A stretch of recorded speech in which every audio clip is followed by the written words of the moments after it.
sumilay na.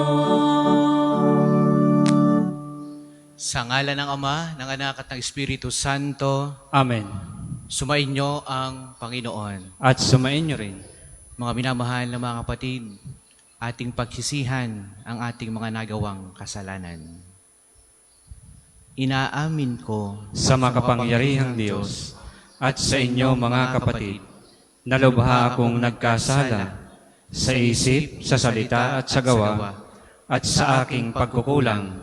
Kaya sinasamo ko sa mahal na Birheng Maria, sa lahat ng mga anghel at mga banal, at sa inyo mga kapatid, na ako'y ipanalangin sa Panginoong ating Diyos. Kaawaan tayo ng makapangyarihang Diyos, patawarin tayo sa ating mga kasalanan, at patnubayan tayo sa buhay na walang hanggan. Amen.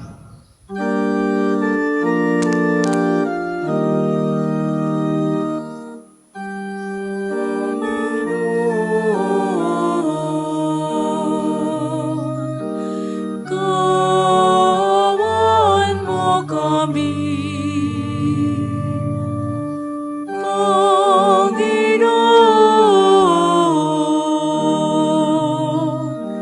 Kawan mo kami,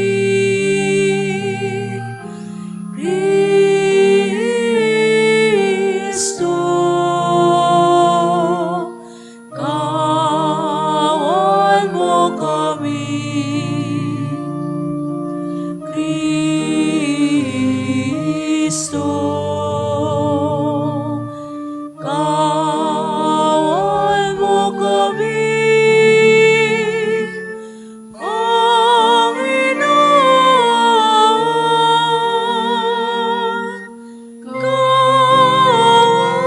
mo kami, Panginoon. Kawan mo kami. Manalangin tayo. Ama naming makapangyarihan, kaming mga tinubos mo at kinupkop, ay tunghayan mo ngayon sa iyong kagandahang loob, upang sa pagsampalataya sa anak mong si Kristo, makamtan ang kalayaan at pamana sa piling mo, sa pamagitan niya kasama ng Espiritu Santo, magpasawalang hanggan. Amen.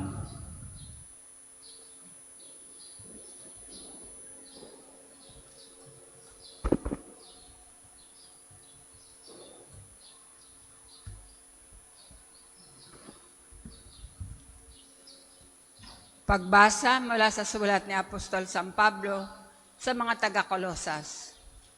Mga kapatid, nagagalak ako sa aking pagbabata ngayon, alang-alang sa inyo, sapagkat sa pamamagitan na ito'y naipagpapatuloy ko ang paghihirap na kailangan pang gawin ni Kristo para sa simbahan na kanyang katawan. Ako'y naging lingkod nito nang hirangin ako ng Diyos upang ipahayag sa inyo ang kanyang salita. Hinirang niya ako upang lubusang ihayag sa inyo ang hiwaga na mahabang panahong nalihim sa maraming salit-saling lahi. Ngunit ngayon inihayag sa kanyang mga anak. Inibig ng Diyos na ihayag sa lahat ng tao ang dakila at kamanghamanghang hiwagang ito. Ito ang hiwagang sumainyo si Kristo, at dahil dito'y nagkaroon kayo ng pag-asang makapiling ng Diyos doon sa kaluwalhatian. Iyan ang dahilan kung bakit namin ipinangangaral si Kristo. Pinaalalahanan namin ang lahat at buong linaw na itinuturuan ayon sa aming makakaya upang maiharap namin sa Diyos ang bawat isa, sakdal at walang kapintasan, dahil sa pakikipag-isa kay Kristo. Dahil dito, ako'y nakikipag-isa kay Kristo. Dahil dito, ako'y nagpupunyagi sa pamamagitan ng kapangyarihan kaloob sa akin ni Kristo. Ibig kong malaman ninyo kung gaano kalaki ang pagsisikap ko para sa inyo. Gayon din sa mga taga Laodicea at sa lahat ng hindi nakakakita sa akin ng mukhaan. Ginagawa ko ito upang lumakas ang kanilang loob at makabuklod sila sa pag-ibig. Sa gayon, magkakaroon sila ng ganap na pagkaunawa, bunga ng tunay na pagkakilala kay Kristo na siyang hiwaga ng Diyos. Sa Kanya, natatago ang masaganang karunungan at kaalaman ng Diyos. Ang salita ng Diyos. Salamat sa Diyos. Salmong tugunan, kaligtas at karangalan ay buhat sa Diyos lamang. Kaligtas at karangalan ay buhat sa Diyos lamang. Tanging sa Diyos lang ako umaasa, ang aking pag-asay, tanging nasa Kanya. Tanging Siya lamang ang tagapagligtas, tagapagtanggol ko at aking kalasag. Akin ang tagumpay sa lahat ng oras. Kaligtas at karangalan ay buhat sa Diyos lamang. Mga kababayan, sa lahat ng oras, magtiwala sa Diyos, sa Kanya ilagak. Ang iyong pasanin ngayong dinaranas, Siya ang kublihang sa ating lulunas. Kaligtas at karangalan ay buhat sa Diyos lamang. Magsitayo po lahat. Hallelujah, Hallelujah, Hallelujah, Hallelujah. Ang tinig ko'y pakikinggan ang kabilang sa aking kawan. Ako'y kanilang susundan. Hallelujah, Hallelujah, Hallelujah, Hallelujah, Hallelujah. Sumainyo ang Panginoon. At sumainyo rin. Ang mabuting balita ng Panginoon ayon kay San Lucas. Papuri sa iyo, Panginoon. Isang araw ng pamamahinga, muling pumasok si Jesus sa sinagoga at nagturo. May isang lalaki roong tuyot ang kanang kamay. Sa hangad ng mga eskriba at ng mga Pariseo na maparatangan si Jesus, nagbantay sila upang tingnan kung siya'y magpapagaling sa araw ng pamahinga. Subalit batid ni Jesus ang kanilang mga iniisip, kaya't sinabi niya sa lalaking tuyot ang kamay, "Halika rito sa unahan." Lumapit naman ang lalaki at tumayo roon. Sinabi ni Jesus sa kanila, "Tatanungin ko kayo, alin ba ang ayon sa kautusan? Ang gumawa ng mabuti o ang gumawa ng masama sa araw ng pamahinga? Magligtas ng buhay o pumatay?" Tiningnan ni Jesus ang nasa palibot niya at sinabi sa lalaki, "Iunat mo ang iyong kamay." Iniunat nga niya ang kanyang kamay at ito'y gumaling.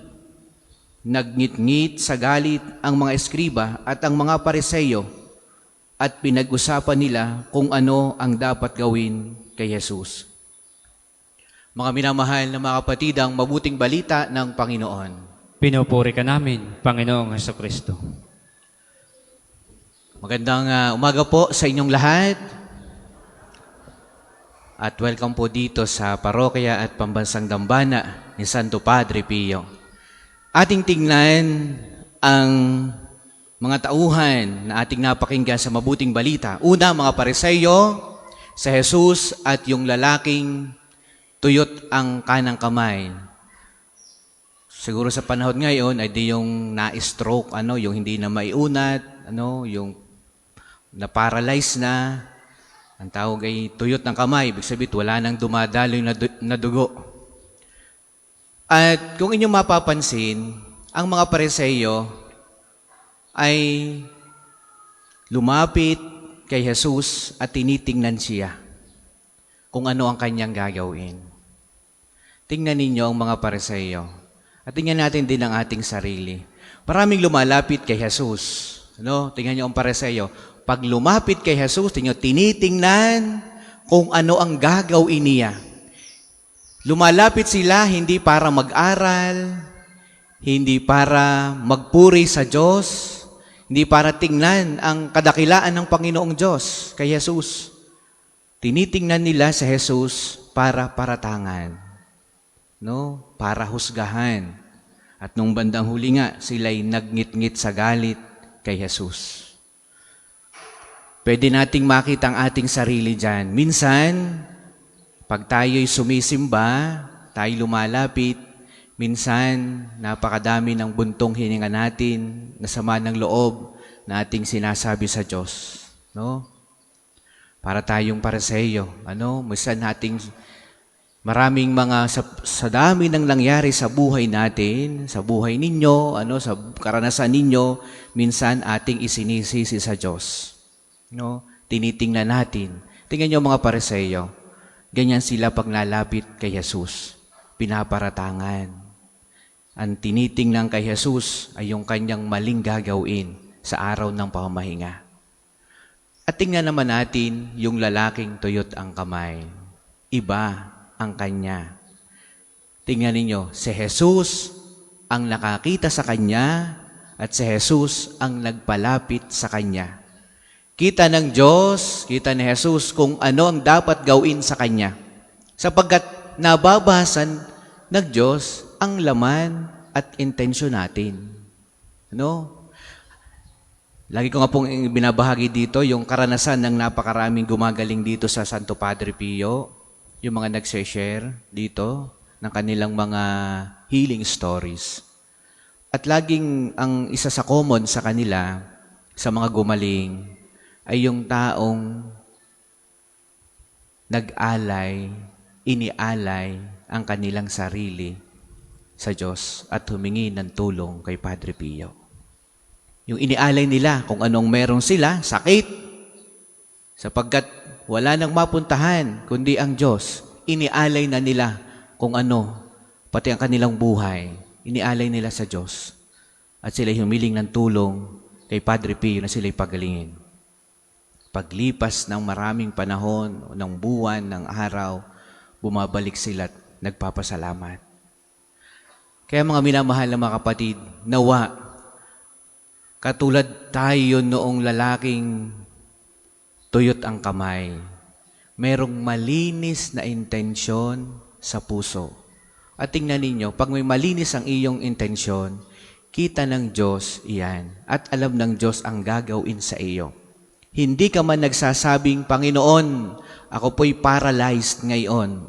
Panginoon, ako po'y ganitong aking pinagdadaanan. Alam ng Diyos iyan. Ang kailangan mo lang ay kalinisan ng iyong puso kapag ikaw humaharap sa Diyos. Yung purity ng iyong intensyon. Napakahalaga niyan. Tingnan ninyo ang intensyon ng mga Pariseo, masama.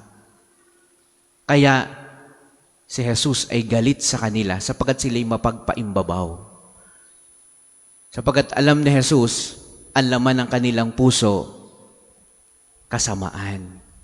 Pero yung lalaking tuyot ang kamay, na nasa karamihan, katulad ni naririto, sabi ni Jesus, pumarito ka. Alam ni Jesus, hindi naman siya nagpresenta, Panginoon, ako po'y tuyot ang kamay, ako inyong pagalingin. Pero pinili siya ni Jesus, pinapunta sa gitna, tumayo ka sa gitna, iunat mo ang iyong kamay nang makita ng karamihan ang kadakilaan at kaluwalhatian ng Panginoong Diyos sa araw ng pamamahinga. Kaya mga minamahal na mga kapatid, sa ating paglapit ngayon sa Panginoong Diyos at sa paghingi ng tulong kay Santo Padre Pio, maganda na ang ating intensyon lagi ay ating tingnan sa harapan ng ating Panginoon. Para sa mga maghahandog ng sobre, pakihulog na lang po sa buslo.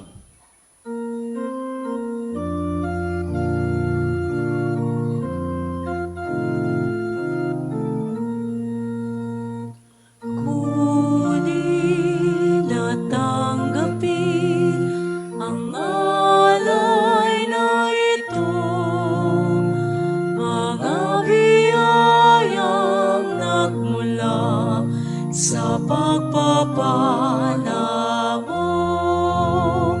Tanda ng bawat puso pagkat inibig mo. Ngayon'y nananalig, nagmamahal sa'yo.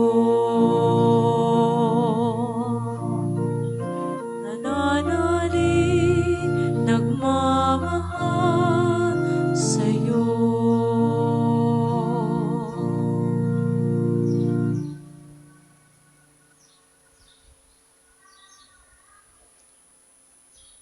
Magsitayo po lahat.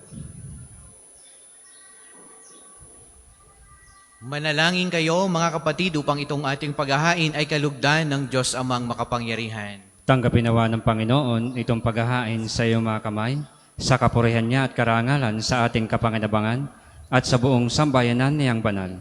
Ama naming lumikha, ikaw ang gumagawa ng wagas na katapatan at kapayapaan. Ipagkaloob mo ang iyong kadakilaan ay aming handugan ng iyong minarapat na aming maialay at naway magkaisa kami sa pakikinabang sa banal na paghain ngayong ipinagdiriwang. Sa pamagitan ni Jesucristo kasama ng Espiritu Santo, magpasawalang hanggan. Amen. Sumainyo ang Panginoon. At sumain niyo rin. Itaas sa Diyos ang inyong puso at diwa. Itinaas na namin sa Panginoon. Pasalamatan natin ang Panginoong ating Diyos. Marapat na siya ay pasalamatan. Ama naming makapangyarihan, tunay ngang marapat na ikaw ay aming pasalamatan. Sa iyong paglingap at kagandahang loob, ang tao ay nilikha mo at pinangangasiwa sa sansinukob. Sa hangad mong siya ay iwastong lubos. Siya ay pinagdusa mo sa kanyang pagtalikod. Sa iyong paggiliw, iyong ipinahintulot na makabalik siya sa pamamagitan ni Kristo Jesus. Kaya, kaisa ng mga anghel na nagsiawit ng papuri sa iyo nang walang humpay sa kalangitan, kami nagbubunyi sa iyong kadakilaan. Santo, Santo, Santo,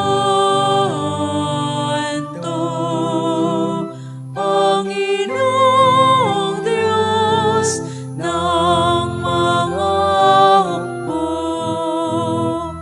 Napupuno ang langit at lupa ng kadakilaan mo. Hosana sa kaitaasan, pinagpalang na paririto sa ngalan ng Panginoon. Hosana sa kaitaasan, Hosana sa kaitaasan. Kung hindi kayang lumuhod, manatili pong nakatayo ng may paggalang. Ama naming banal, ikaw ang bukal ng lahat ng kabanalan. Kaya't sa pamamagitan ng iyong Espiritu, gawin mong banal ang mga kaloob na ito upang para sa amin ay maging katawan at dugo ng aming Panginoong Hesukristo. Bago niya pinagtiis ang kusang loob na maging handog, hinawakan niya ang tinapay, pinasalamatan kaniya, pinagati-hati ni ayon, inaabot sa kanyang mga alagad at sinabi, tanggapin ninyong lahat ito at kanin, ito ang aking katawan na ihahandog para sa inyo.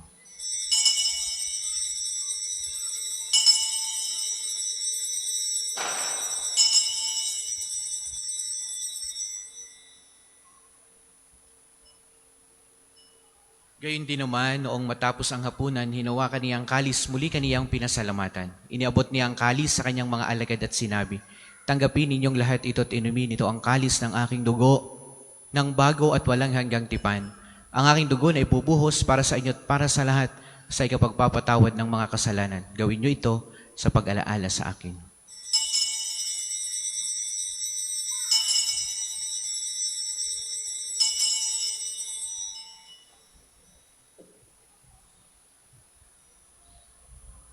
Ipagbunyi natin ang misteryo ng pananampalataya. Si Kristo'y namatay, si Kristo ay nabuhay, si Kristo'y babalik sa wakas ng panahon. Ama, ginagawa po namin ngayon ang pag-alaala sa pagkamatay at muling pagkabuhay ng iyong anak. Kaya tiniaalay namin sa iyong tinapay na nagbibigay buhay at ang kalis na nagkakaloob ng kaligtasan. Kami nagpapasalamat dahil kami iyong minarapat na tumayo sa harap mo para maglingkod sa iyo. Isinasamo namin kaming magsasalo-salo sa katawan at dugo ni Kristo ay mabuklod sa pagkakaisa sa pamamagitan ng Espiritu Santo. Ama, lingapin mo ang iyong simbahang laganap sa buong daigdig. Puspusin mo kami sa pag-ibig kay San Francisco na aming Santo Papa at ni Gilbert na aming Obispo at ng Tanang Kaparian. Alalahanin mo rin ang mga kapatid naming nahimlay na may pag-asang sila'y muling bubuhay, gayon din ng lahat ng mga pumanaw. Kaawaan mo sila at patuloyin sa iyong kaliwanagan. Kaawaan mo at paging dapatin kaming lahat na makasalo sa iyong buhay na walang wakas.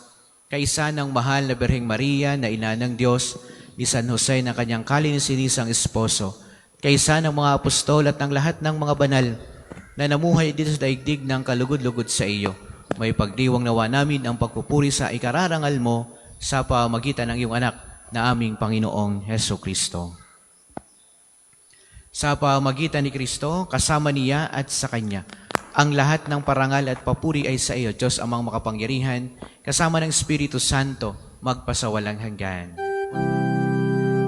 Amen, amen, amen.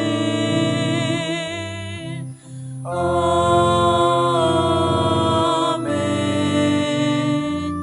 Amen, amen, amen.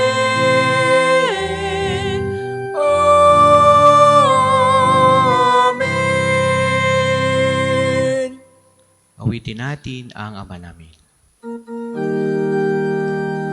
Ama namin, sumasalangit ka.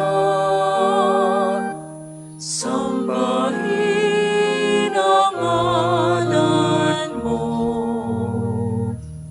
Mapasabi ang kaharian mo.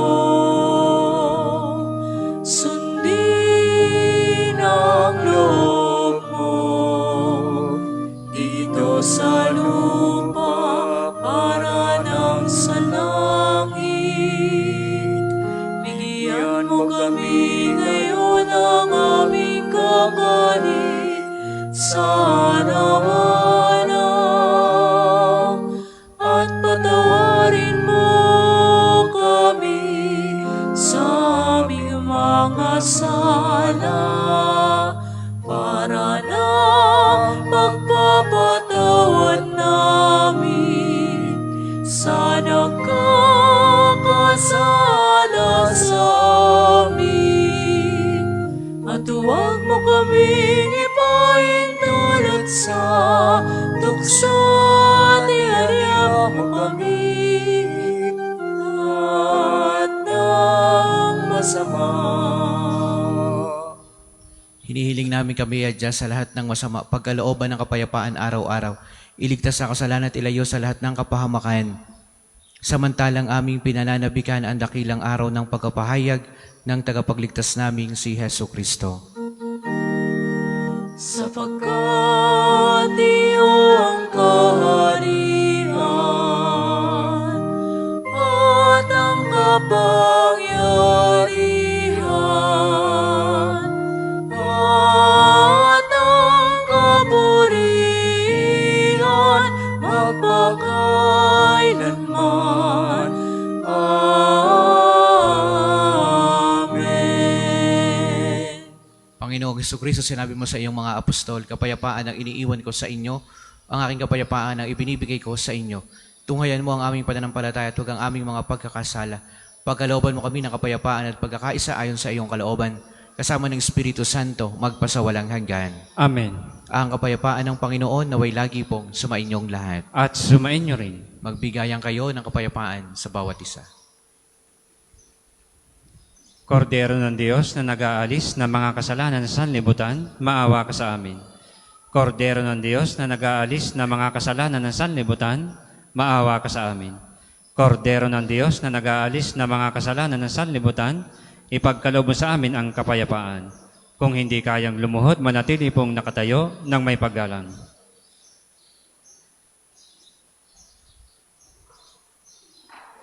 Ito ang kordero ng Diyos, ito ang nag-aalis ng kasalanan ng sanlibutan. Mapalad ang mga inaanyayahan sa kanyang banal na piging. Panginoon, hindi ako karapat-dapat na magpatuloy sa iyo, ngunit sa isang salita mo lamang ay gagaling na ako.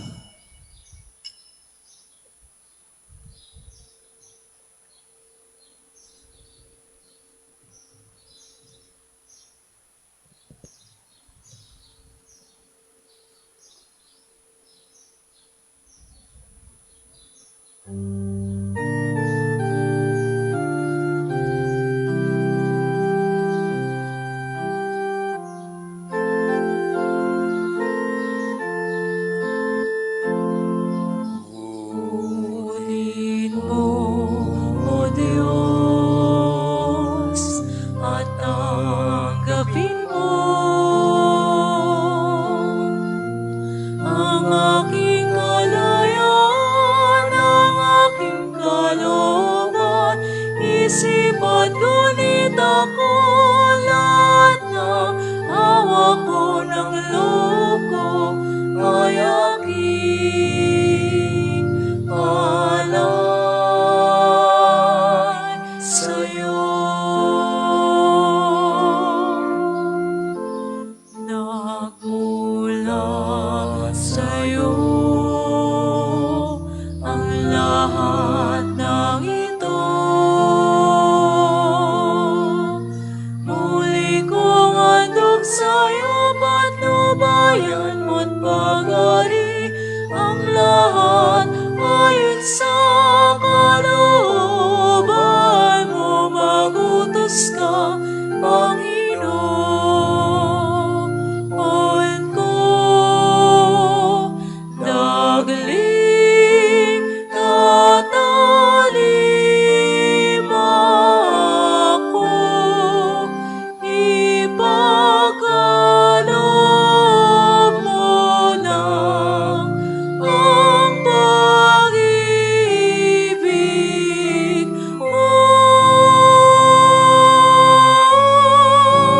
Ang lahat ay tatalikdan ko.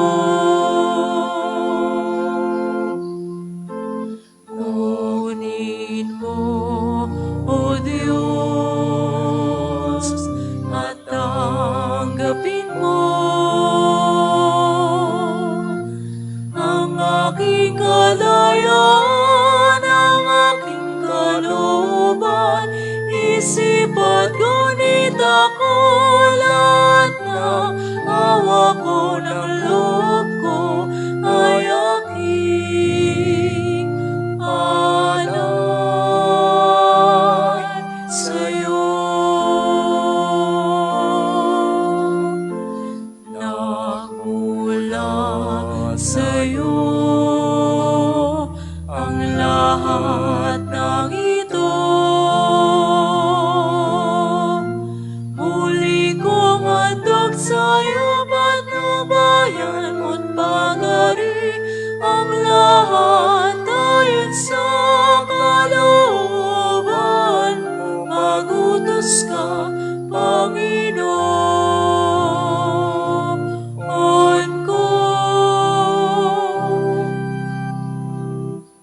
Ang isasagawang second collection ay ginagamit sa patuloy na pagpapaunlad ng parokya at pambansang dambana ni Santo Padre Pio. Salamat po sa inyong handog. Dagling tatalima ako, ipagkaloob mo lang ang pag-ibig mo. Ang lahat ay tatalikdan ko.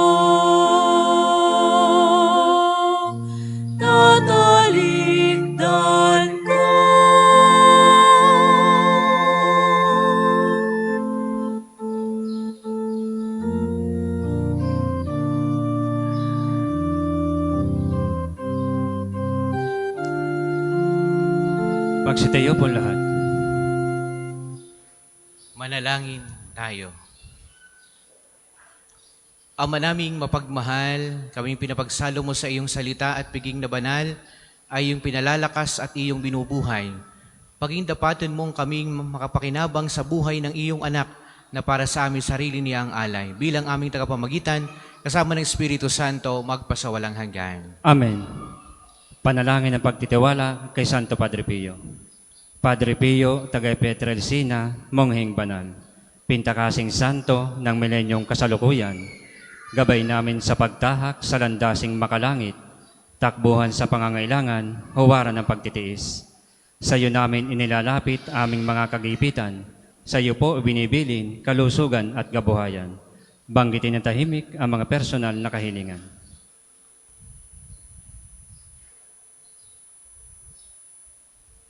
Di mang karapat-dapat kami po ay pagbigyan, bendisyonan at basbasan, maging ganap sa buhay. Lumayo nawa kami, umiwas sa kasalanan, lumapit lagi sa Diyos, maging matatag at matibay. Sa mabuting balita ng pagliligtas, turuan mo kami nawa. Sa tuwina ay makinig, magnilay at sumampalataya. Amin pong pakiusap itong mga kahilingan. Puso ay nagsisisi, nagtitikang taimtiman. Di na muling magkasala, sunod lagi sa Diyos Amang, kaisa ng Espiritu at ni Jesus na tagapamagitan. Amen. Ang lahat po'y magsiupo para sa ilang paalala. Una, sa inyong pagdalaw sa pambansang dambana, mangyaring pakaingatan ang inyong mga personal na gamit. Hangad namin ang isang matiwasay at maayos na pagbisita sa National Shrine. Ikalawa, ipinaalala rin po namin mula sa main entrance, tayo ay may mga malalaking safe and free parking dito sa loob ng pambansang dambana. Ikatlo, panatilihin po natin ang kalinisan sa loob at labas ng simbahan. Hinihikayat natin ang klego o clean as you go sa pambansang dambana. Paalala po, huwag iwanan ang kalat sa mga upuan. Tayo po ay may mga basurahan sa likod at gilid ng ating simbahan. Ikaapat, palagi po nating tandaan na ang pambansang dambana ay isang sagrado at banal na lugar. Mangyayari sa pagbisita natin dito ay sundin ang mga tama at angkop na kasuotan, tanda ng pagsamba at pagbibigay galang sa ating Panginoon. Ikalima, sa darating pong 14 ng Setyembre ay sisimulan natin ang Misa Nobena sa karangalan ni Santo Padre Pio. Mangyaring magabayan po kayo ng mga gawaing nakapost sa ating FB page at sa mga tarpaulin na nasa paligid ng dambana. Kaugnay po nito, kami po ay kumakatok sa may mabubuting loob at humihingi ng inyong tulong pinansyal na ating ilalaan sa pagkain ng mga pari at tagapaglingkod sa bawat araw ng nobena. Makipag-ugnayan lamang po kayo sa opisina o sa pamisahan. Maraming salamat po. Ang susunod pong misa ay sa ganap na 12 ng tanghali. Maraming salamat po at mangyaring panatilihin natin ang kalinisan, katahimikan at diwa ng pananalangin sa loob at labas ng ating simbahan. Magsitayo po lahat para sa pagbabasbas ng religious articles.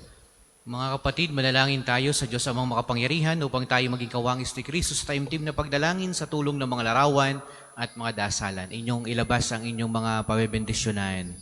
O Panginoong Diyos, Ikaw ang bukal ng lahat ng pagkapala at biyaya, ibuhos mo ang iyong bendisyon sa mga gamit na ito sa pananalangin, mga rosaryo, mga imahin, mga dasalan na nagpapaalaala ng iyong kabutihan, kabanal at pagmamahal sa amin upang ang lahat ng dumulog at magdasal gamit ang mga ito ay magtamo ng iyong awat biyaya. Loobin mong tularan nawa nila ang kabanal at aral ng Panginoon at ng mga santo magpasawalang hanggan. Amen. Ama namin, sumasalangit ka, sambahin ang ngalan mo. Mapasa amin ang kaharian mo, sundin ang loob mo dito sa lupa para nang sa langit. Bigyan mo kami ngayon ng aming kakanin sa araw-araw at patawarin mo kami sa aming mga sala para nang pagpapatawad namin sa nagkakasala sa amin. At huwag mo kaming ipahintulot sa tukso at iadya mo kami sa lahat ng masama. Amen. Aba, Ginoong Maria, napupuno ka ng grasya. Ang Panginoong Diyos ay sumasa iyo. Bukod kang pinagpala sa babaeng lahat at pinagpala naman ng iyong anak na si Jesus. Santa Maria, Ina ng Diyos, ipanalangin mo kaming makasalanan, ngayon at kung kami mamamatay. Amen. Ama namin, sumasalangit ka, sambahin ang ngalan mo. Mapasa amin ang kaharian mo, sundin ang loob mo dito sa lupa para nang sa langit. Bigyan mo kami ngayon ng aming kakanin sa araw-araw at patawarin mo kami sa aming mga sala para nang pagpapatawad namin sa nagkakasala sa amin. At huwag mo kaming ipahintulot sa tukso at iadya mo kami sa lahat ng masama. Amen. Aba, Ginoong Maria, napupuno ka ng grasya. Ang Panginoong Diyos ay sumasa iyo. Bukod kang pinagpala sa babaeng lahat at pinagpala naman ng iyong anak na si Jesus. Santa Maria, Ina ng Diyos, ipanalangin mo kaming makasalanan, ngayon at kung kami mamamatay. Amen. Ama namin, sumasalangit ka, sambahin ang ngalan mo. Mapasa amin ang kaharian mo, sundin ang loob mo dito sa lupa para nang sa langit. Bigyan mo kami ngayon ng aming kakanin sa araw-araw at patawarin mo kami sa aming mga sala para nang pagpapatawad namin sa nagkakasala sa amin. At huwag mo kaming ipahintulot sa tukso at iadya mo kami sa lahat ng masama. Amen. Aba, Ginoong Maria, napupuno ka ng grasya. Ang Panginoong Diyos ay sumasa iyo. Bukod kang pinagpala sa babaeng lahat at pinagpala naman ng iyong anak na si Jesus. Santa Maria, Ina ng Diyos, ipanalangin mo kaming makasalanan, ngayon at kung kami mamamatay. Amen. Luwalhati sa Ama, sa Anak at sa Espiritu Santo, kapara noong una, ngayon at magpasawalang hanggan. Amen. Luwalhati sa Ama, sa Anak at sa Espiritu Santo, kapara noong una, ngayon at magpasawalang hanggan. Amen. Luwalhati sa Ama, sa Anak at sa Espiritu Santo, kapara noong una, ngayon at magpasawalang hanggan. Amen. Sumainyo ang Panginoon At sumainyo rin. at pagpalain kayong lahat at ang inyong buong pamilya ng makapangyarihang Diyos, ang Ama, ang Anak at ang Espiritu Santo. Amen. Ang banal na misa ay naialay na humayo kayo sa pag-ibig ni Kristo. Salamat Salamat sa Diyos. Mayo na tipa